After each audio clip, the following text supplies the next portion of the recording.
Shadow Shorts. If we've never met before, my name is Jeff Echols. I'm a senior advisor and the head of marketing for Shadow Partners. And every weekday, I bring to you an expert or a thought leader in the realm of innovation for the built environment. Today is certainly no different. I have with me the CEO of both Shadow Ventures and Shadow Partners, KP Reddy. And KP is one of the best, if not the best known thinker and doer in the realm of investing and innovating for the built environment. So KP, thanks for joining me today. Thanks, Jeff. We're going to do a little VC 101 today. I'm looking forward to it. Yeah. I think when we're talking about topics, I always have a bias towards, the founders and their struggles, right? I've been in that struggle, so I appreciate their struggle. I've never owned a private jet, so I don't have those struggles. So I don't relate to those people nearly as well. So I think one of the questions that comes up is around venture capital, like classic venture capital firms versus corporate venture capital. And I think we see this a lot in terms of the founders not understanding. And quite honestly, sometimes the people that run the CVCs don't quite understand like their role in the ecosystem, because it is an ecosystem. And I think the best way to look at it is, objectives and motives. And we have CVCs that are actually investors in our funds. And so people say, well, why would they do that? Right? It's like, well, they want access to top tier deal flow. They want to see the stuff that they don't get to see. And so when I look at like motives and objectives for a VC, for us, we take in capital from limited partners. It's not our money. They give us their money. And we basically get paid for the appreciation of that fund.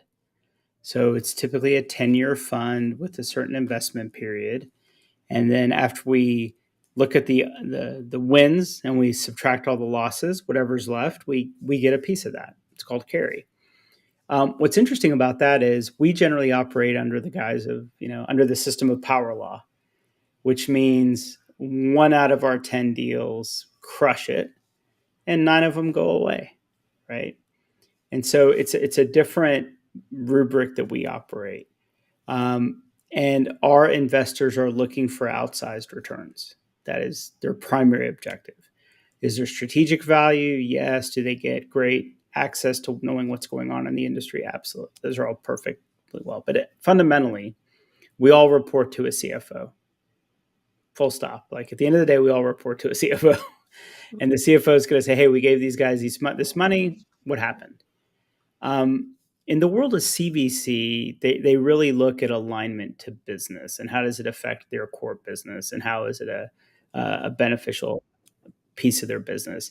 It's very less about returns, nor do they have a lot of the typical things we have in place where like pay for performance is a big thing. They're generally corporate folks on salary and deploying capital. And a win to them could be they invest in 10 companies and 9 of them do really well. They do okay. They do good enough, but they're very beneficial to their business. And in fact, maybe your acquisitions, low-cost acquisition opportunities because they got in early. So the motives tend to be super swayed that way. And I think part of what that does is it creates massive, for the CVC, they tend to have pretty big selection bias. If a CVC is not an investor in other venture funds, they tend to be subjected to selection bias, meaning founders want to do business with firms like ours and our peer group, right? There's about 5 or 6 of us in our peer group. That's who they want to do business with. One, because we get the business, we have aligned interest with them on growth and goals. It's just like we think the same way they do. Once we all say no, then they start pitching the CVCs. So, because then they start realizing like, well, we might not be a financial home run. That's why all the VCs passed on us, but we might be a strategic home run for XYZ company. And then they start. So what that does is it creates selection bias. So generally CVCs, unless they have exposure through a venture firm and they're seeing the top tier deals and the most sought out deals, they're not going to see them. They're not going to see them. Founders know working with the CVC, they're corporate. They move slow. There's probably a process. There's a deal that we did. We met with the founders and we closed in 6 weeks. The CVC that had been looking at them for a year couldn't get it together. I just couldn't move. It took them a year. It's lots of approvals, lots of, So at the end of the day, no matter what a CVC says, they are subject to their internal process. That's just how it is. There's nothing good or bad about it. But what that does is it tends to attract startups that have kind of exhausted their other options and are looking for more of a strategic partner than an actual investor. Okay. Can you give me an example? And maybe it's something that would surprise people, or maybe it's just, here's mainstream, but what's an example of a VC, a venture capital firm, versus a CVC, a corporate VC? Um, so I'll pick outside of our industry. Okay, fair So enough. I either don't offend someone or promote someone, right? So All right. in the world of healthcare, you have VCs like our friends at General Catalyst. They're a mainstream VC. They manage $1 billion, and they invest in healthcare startups. Okay. There's also a CVC called Sandbox Healthcare that's funded by Blue Cross Blue Shield. Okay. So General Catalyst is just trying to, they have pension funds and people that invest with them. They just want to see outsized returns. They have to beat everybody Mm, else. Blue Cross Blue Shield might look at it and say, how is this affecting patient care? How's it going to help our business? Do we want to be early adopters of the technology? The difference is if your healthcare startup hits it out of the park, General Catalyst will just keep funding you. Right? They'll just keep funding you, and then they'll get more of their friends to fund you until you go public. Um, a Blue Cross Blue Shield probably says, "Well, no, we're in. We're in. We got in. We're fine. We're fine." So they're not going to be a great financial partner going forward. They might give you insights, etc., but that's about it, right? It's not good. They're not going to be a great financial partner. Um, and also, a lot of times you have to worry with the CVC. Does the market, start to feel things about it? If a CVC that's tied to, call it a construction company or a building product company, name it, right? And you take money from them, do their competitors in the space view it differently? Oh, you're an investor with them. They're our competitor, right? I don't mm. know if Blue Cross Blue Shield really competes. Maybe they compete with Humana or something, but whatever it is, all of a sudden, are you going to be precluded from really doing business with the competitors of the CVC? So you really have to think about, really have to think about like the broader effects of your business and what the optics look like. Yeah, that makes a lot of sense. I mean, it's in a way it's down to marketing 101. It's a different context, but it's you're looking at your niche market, I suppose. Yeah, and And I think there's also like we operate under winner takes all, right? So when I meet with the startup, I'm like, if you win, give me the list of people that we're going to destroy. mm, Like I need to know who loses because that tells me a lot about how you're thinking. It tells me a lot about the opportunity. A CVC may not. That's not the aggression that they're like. Well, right, if it's helpful for the industry, if it does good things for the industry, fantastic. We should invest. yeah, So it's just a different mindset. I think I yeah, was telling you like if we're all skiing, we're like downhill speed skiing, and CVCs tend to be cross country skiing. got it. Yeah, Just a different yeah, approach. yeah. I was having a conversation probably a couple of months ago now with someone from the industry, and so let me back up half a step because you said you'll pick a couple from outside the industry. So you went to healthcare, and that going outside makes sense for the context of this conversation. But Shadow Ventures is focused on innovation for the built environment.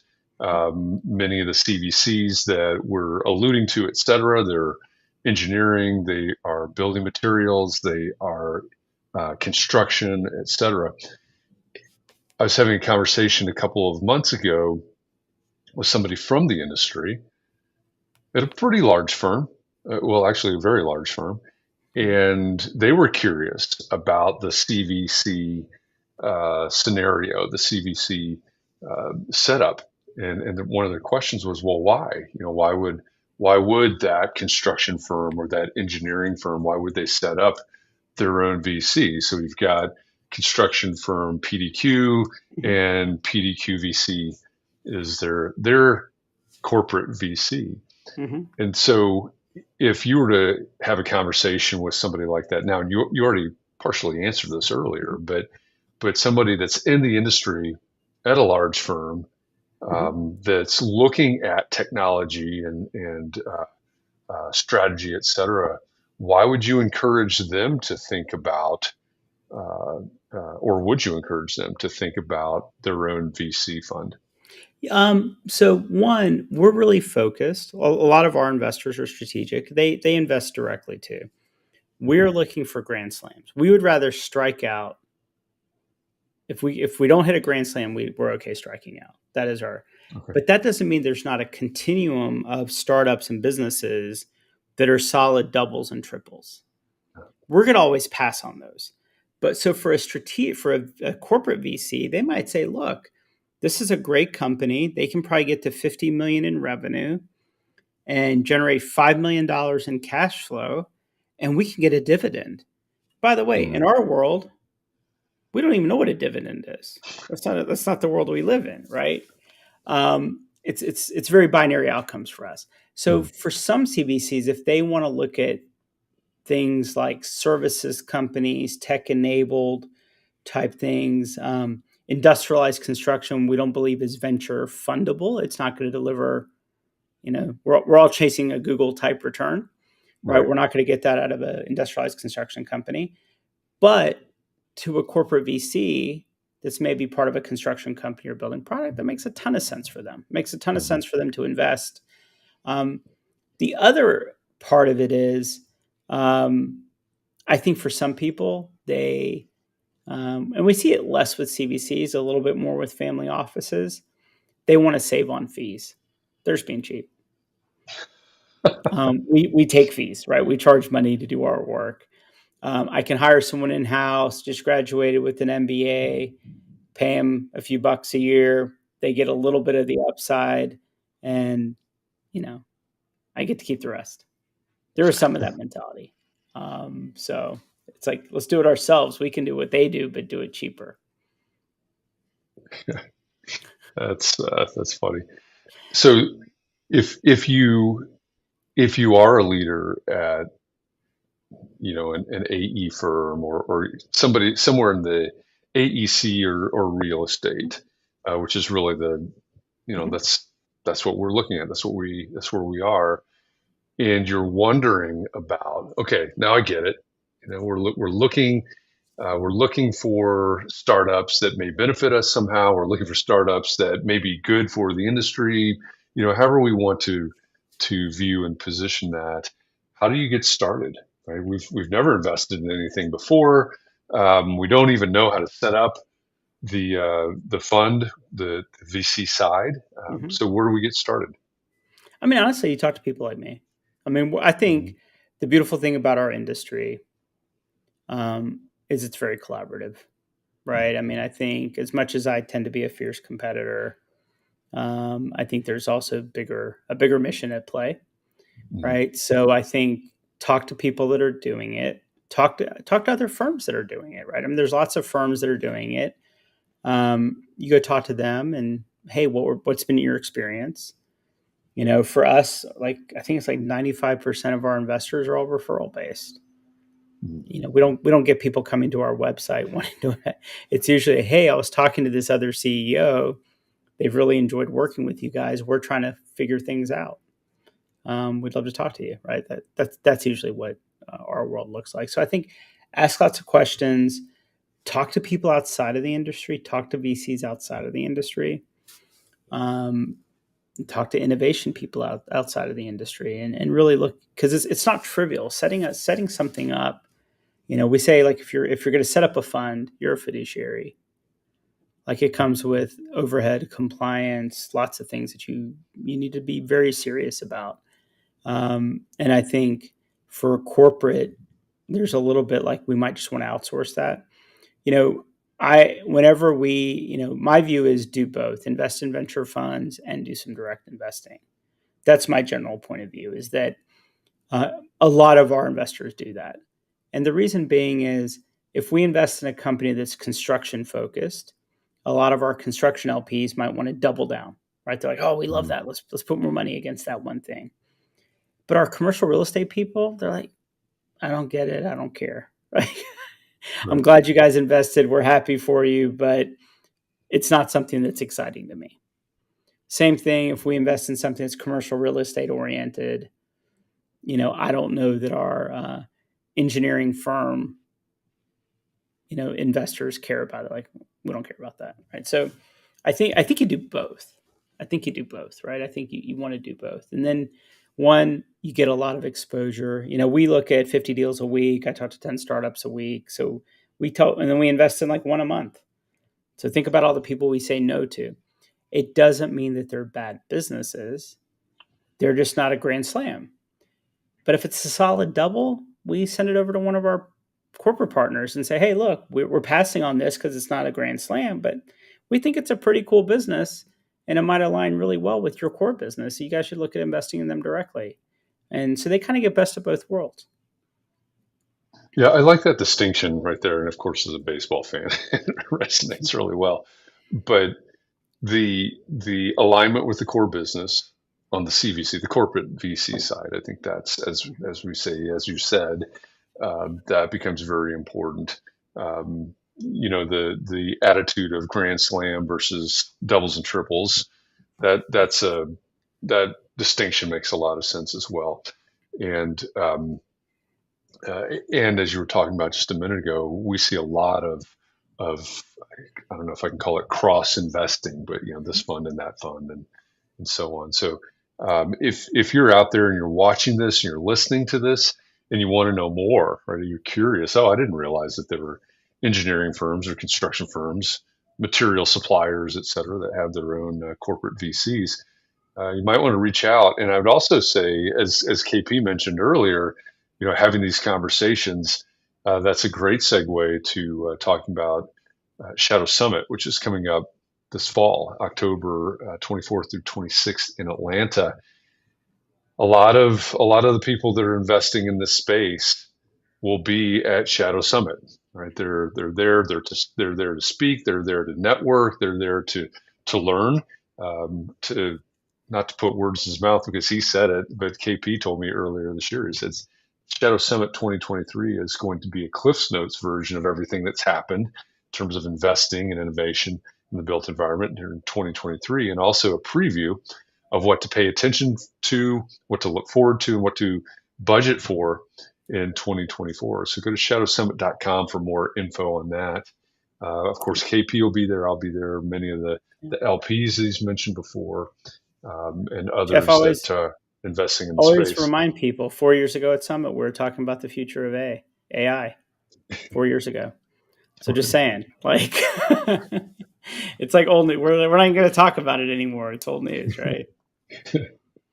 Well, I don't know if it's old news. It continues to evolve, but that is a really good point. It's the people that are going to be in the room, right? And I love this intersection, right? The innovation, the investing, built environment, all of this, and people that are going to be in the room, put quotes in the auditorium, I suppose, in all the rooms. They are the people that are looking at the future of the professions of the built environment and how we do it, how we deliver it, what it looks like, all of the things. So this will be a very rich conversation. We'll get deep in the weeds on a lot of these different topics that we'll talk about, whether it's housing shortage or labor gap or industrialized construction, as KP mentioned earlier. There's a lot that we have to talk about and set the course on for 2024. So Jeff, one, shadowsummit.com. Jeff, one side note on that. I've had people ask, like, "Hey, KP, I heard that you personally review every application," and it's like, yes, I do. And they're like, "What? Like what? Like why? Like how do you have so much Yeah. time?" And my point is, like, I think community building is as much about giving as it is about taking. And I think for me, it's the people that I quote unquote, me and you talk about it, like letting people in. It's so much less. I mean, some of it's title, some of it's stat, all that stuff. But it's literally like, are these people going to just take and leave the room, or are Yeah. they going to contribute? Because that's so important, right? I mean, just people that are going to show up and sit in the corner and take notes, less interest. I don't care who you are, right? If Warren Buffett wants Yeah. to come and he's going to sit in the corner and take, I know I'm not going to let him in, right? He's going to engage and Mm. give insights and create conversations. Then I'm excited, right? Then I'm excited for that person to be there. And I think that's like, someone asked me today, like, hey, like I got rejected. Why? And I'm like, here's why. Like, Mhm. I think you're just going to come take. Yeah. I don't think you're to give. Yeah. That is an important distinction. And if you missed this part of the conversation, if you go to shadowsummit.com, there is a button at the top of the page that where you apply to attend. You have to be approved in order to purchase a ticket to show up at Shadow Summit. And as KP is describing it, that is a distinction for this event, right? It is a summit. It is not a conference. It is a time for us all to get together and really imagine and set the agenda for innovation, for the built environment, for the architecture, the engineering, the construction, the real estate as we look towards 2024 and beyond. And so, you used the word collaborative earlier in the context of investing, which is the topic of this conversation, obviously, but Shadow Summit is incredibly collaborative. Yeah. There are we've got three keynotes scheduled, and I believe it's 9 panel discussions that will have healthy Q&A sessions. So these are conversations. Right? Mm-hmm.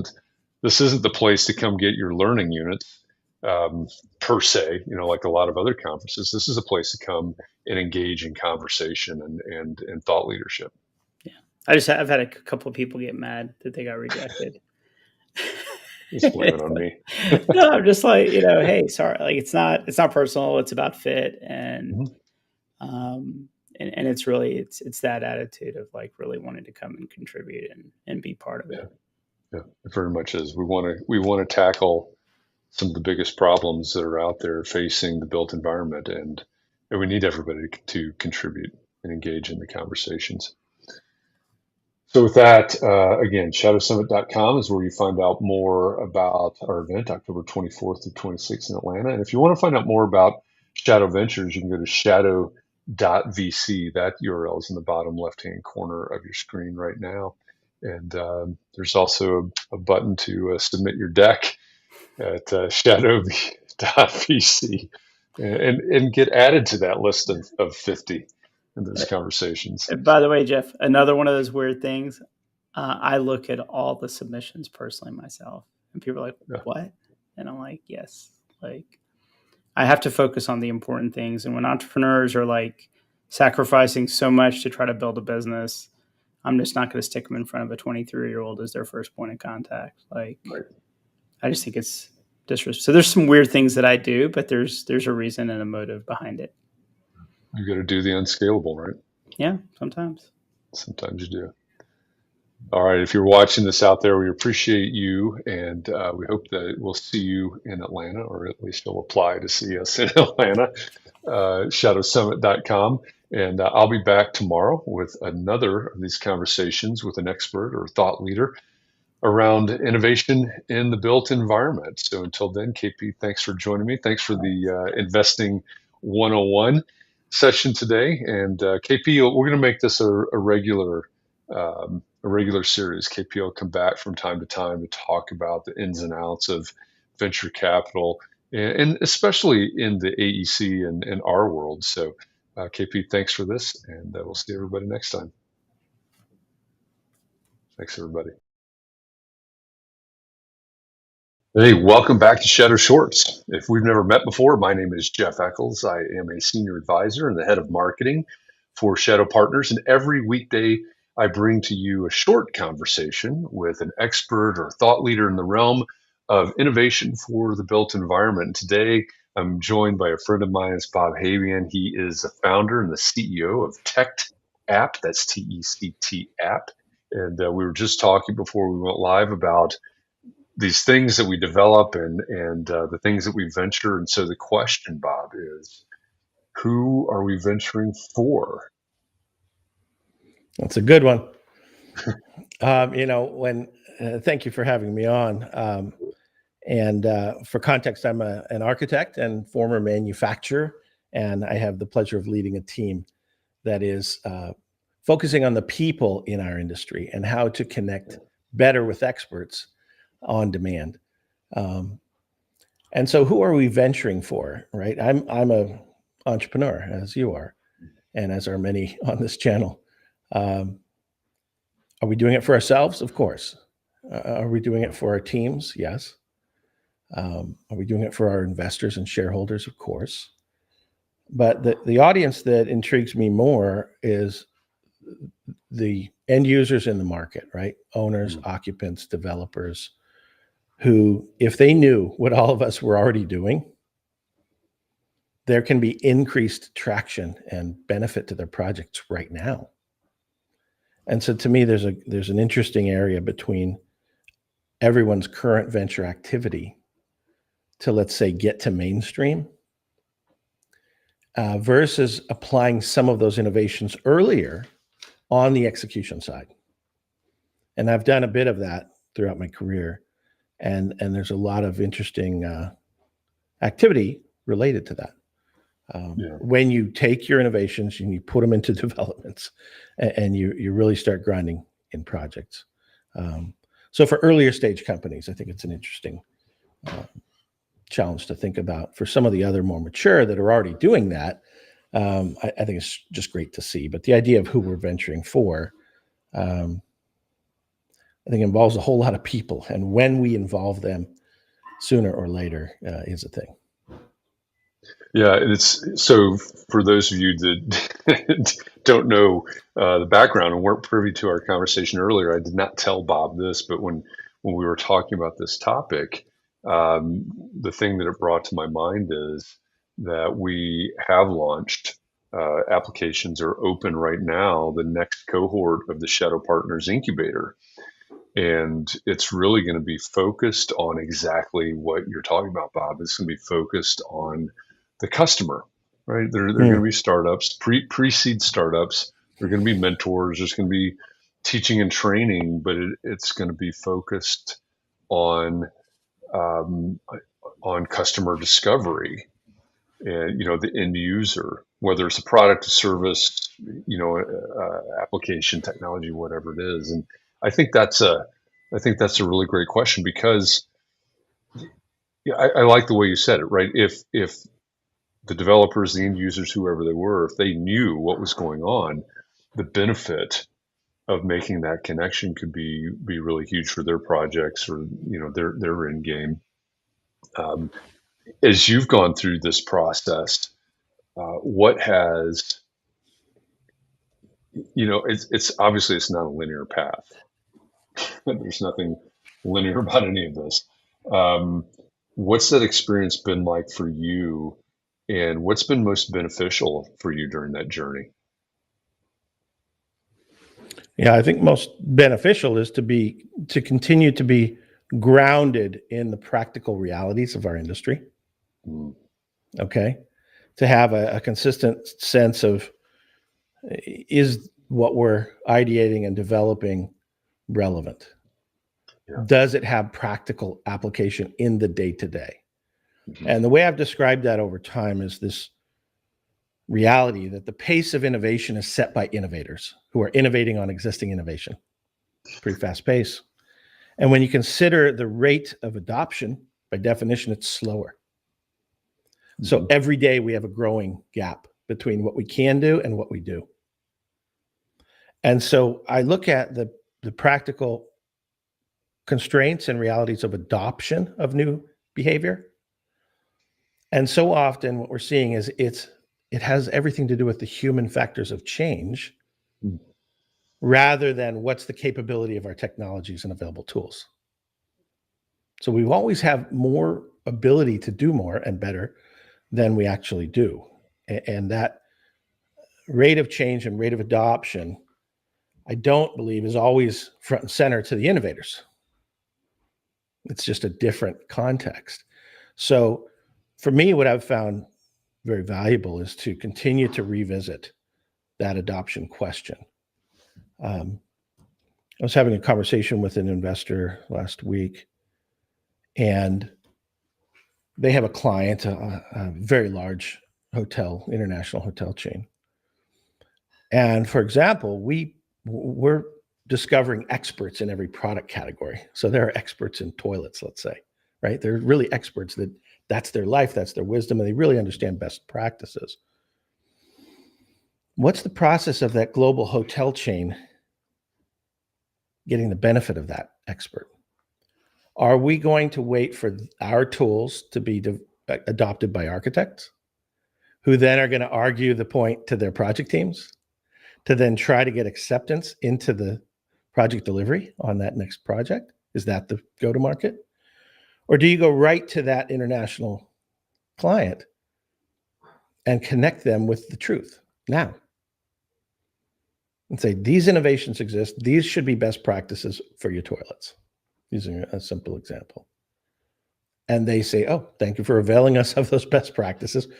Because when I spoke with that same investor, he said, well, I just rely on my architects to bring all of that knowledge and wisdom and to make sure that we're getting the best of the best. You know what I'm saying? So being able to ground that with practical realities of, hey, this won't be adopted until it goes through this other more standard and fairly dysfunctional project delivery model. How about just connecting things earlier with the stakeholders that we're all attempting to serve, not just the venture folks, but our clients, architects and builders and others?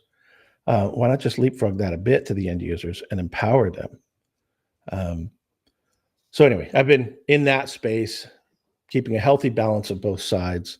And throughout my career, I've always taken innovation and applied it. So one of my experiences was on Wall Street in Manhattan. And I organized 300 international manufacturers to actually just put their best products into my event center. And by definition, at the end of that project, it was deemed the most advanced built space on the planet Earth. Was that because I was a great developer? No. It's simply because we accelerated, right, the placement of those innovations into a real project. And so I expect to see a lot more of that. And I think that increases actually the value of the work that entrepreneurs are doing today, to be able to jumpstart, the leveraged benefit of our innovations. Well, that's where that's where disruption comes from, right? That's that jumping of the shark, so to speak. That's where disruption in the industry comes from, doesn't it? Yeah, I think I don't view it as much as a matter of disruption as I do accelerated adoption, right? Yeah. It can be a disruptive tool. So as a developer, if I adopt certain newer metrics in my pro forma and strategy, which are possible because of these innovations, I can disrupt the conventional way of developing. Absolutely. And I've done it, from land acquisition to cost of goods to time to market. There are tools that can be used that can be disruptive to my competitors as a developer, for example.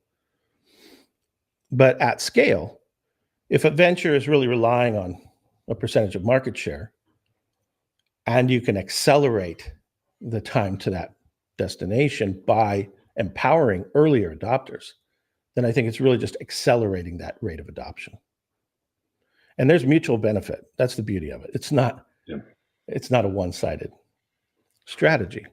And so I absolutely believe that ventures such as ours and others should identify adoption champions on that market side and seek to empower them as part of that journey.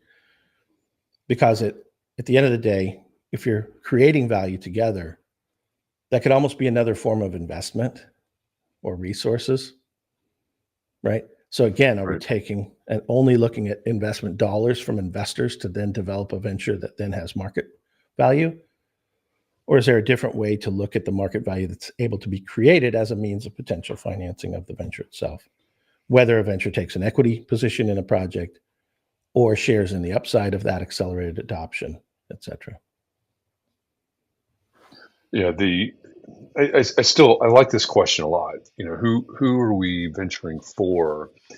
And there are a lot of different sides to this. Obviously, the other day, KP Reddy, who and who's the CEO of Shadow Ventures and Shadow Partners, he was on talking, and we were talking about VCs versus corporate VCs, which is a fascinating distinction, right? Mm. The pure financial versus the sort of the in-house investing, and it's a completely different dynamic, right? The answer to that question, who are we venturing for, is different, between those two entities.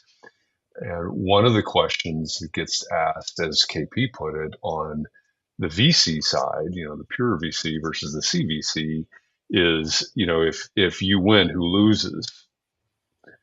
And I think there's certainly, that's a reality, right? In a fast-paced investment, high return, high risk, high reward sort of ecosystem there, which is necessary on the VC side. But it also, I think what you're talking about goes along with that. It's not necessarily who loses. Certainly, when we have disruption, and me, and my pro practice students hear this all the time. You mentioned an antiquated system. There's time, right? There's time for disruption. There's time for change. And I think in a lot of ways we're far past time on some of these timelines. We're far past the point where we need to change. But the beauty of that reality is that the way that you're approaching it, the way that you're talking about it, is that there's a benefit. I don't know if we call it triple bottom line. I mean, there's certainly that focus, but there's a benefit to hopefully to all the parties involved when you're taking the approach that you're talking about. Yeah, I like to think in macro terms, and that's generally who I am. I'm a macro strategist in the building industry, and I've taken the time over the last 30 years to understand more of what I call the puzzle, rather than just being a puzzle piece as an architect, for example, which I am, but more of a puzzle strategist to understand the different parts. So at scale, there's massive capital inefficiency in our industry. There's a lot of supporting research on that. If we're a multi-trillion-dollar global industry with efficiency, that's a tremendous financial opportunity. And I think even for traditional VCs, you would have to know an awful lot about our industry to understand how to truly tap into that opportunity. So are we going to venture to the capacity of a VC's understanding of the market value in terms of, say, flipping that venture to another level? Or do they understand that the trillions of dollars that are there to be impacted as the real value? And that to me has been a constant, where I can see when a venture gets caught up in the short-term, narrower scope context, when in fact it could well have applied to a much bigger market sooner had they changed the lens that they were looking through to see what is the real value here. There are a lot of examples of that we could get into, and it'd take far too much time for you short, but it's a real opportunity to integrate outcomes earlier. Yeah. And to focus on the market value of the applied technology and the impact that has at scale. And that's where I think, the notion, loosely, and I'm talking off the cuff here, the notion of a funding team plus the product team plus some market partners to go out and execute real estate development, for example, in a participatory way rather than an arm's length, oh, that's a client that will one day use our technology. Well, no, let's go Right. accelerate, not necessarily disrupt again, but let's accelerate that adoption.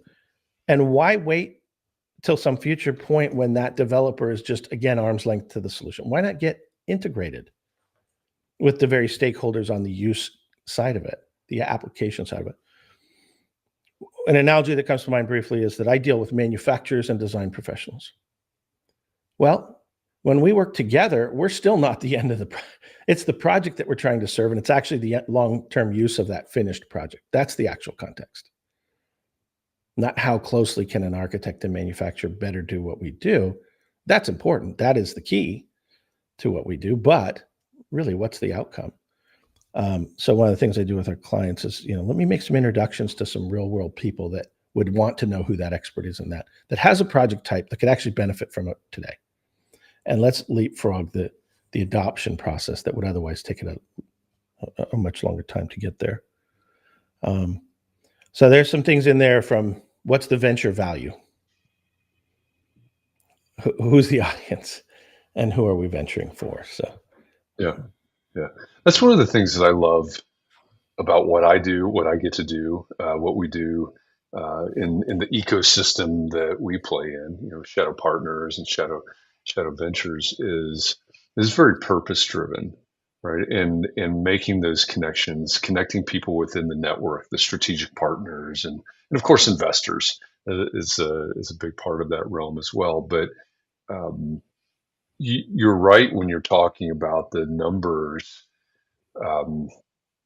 that are impacted, and I don't have the statistics pulled up in front of me, but we talk about this. It pops up in our content all the time. It's something like $100 trillion is the impact of all built environment, right? When we're talking about whether it's material product manufacturers or it's design, it's construction, it's development, all the different pieces, the users and everybody else, and so this is a really important conversation. No matter where you're entering into that equation, it has the potential of an enormous impact, one of the largest, if not the largest impact on the planet when it comes to the size of an industry. So I love this conversation, and the unfortunate thing is this is called Shadow Shorts. As you mentioned, we could go down a lot of rabbit holes here, and we're already wearing long shorts. We are. This is a longer pair of shorts than some. It is. Ian Pollock from our team joked with me the other day. He said that wasn't short. That was a shadow medium. So we're maybe in the realm of a shadow medium at this point. But I guess maybe the segue here, as an attempt to wrap it up, unfortunately, because it's a great conversation. But if you're out there listening to this, watching this, you say, "Oh, I would love to get more into this conversation." Bob is going to be at Shadow Summit in October in Atlanta, October 24th to 26th. These are the types of conversations that we get deep in the weeds at. It's called a summit for a reason. It's a gathering of people. It's a gathering of great minds, great thinkers, subject matter experts, innovators for the built environment. And we've got two days plus an opening reception, basically, to get, like I said, get into the weeds on conversations like this, and make decisions and have an effect, an impact on things that are going to happen in the built environment. It's exactly what Bob is talking about, right? It's the connections, it's the decision making, it's the learning, it's the understanding, and it's our opportunity to affect decisions that are going to be made for the built environment. Again, whether that's materials, whether it's developments, whether it's climate, whether it's housing, whether it's jobs, etc. That's what Shadow Summit is all about. So let me throw that URL up on the screen real quickly. If you're interested, shadowsummit.com is the place to go find more information and a place to apply to get a ticket for Shadow Summit. Shadowsummit.com, bottom left-hand corner of your screen right now. And if you want to know more about what Bob does and Bob and his team do, go to tect.com, learn more about TectApp. got a lot of respect for what they're doing over there, and the idea of connecting the right people in the right places at the right time is the way I would sum it up, just sort of off the cuff. But Bob, this has been a great conversation. I really appreciate your thoughts and your insights on this idea of who do we venture for. It's a fascinating conversation. We'll have to pick it up again later. Look forward to that. Thanks for having me.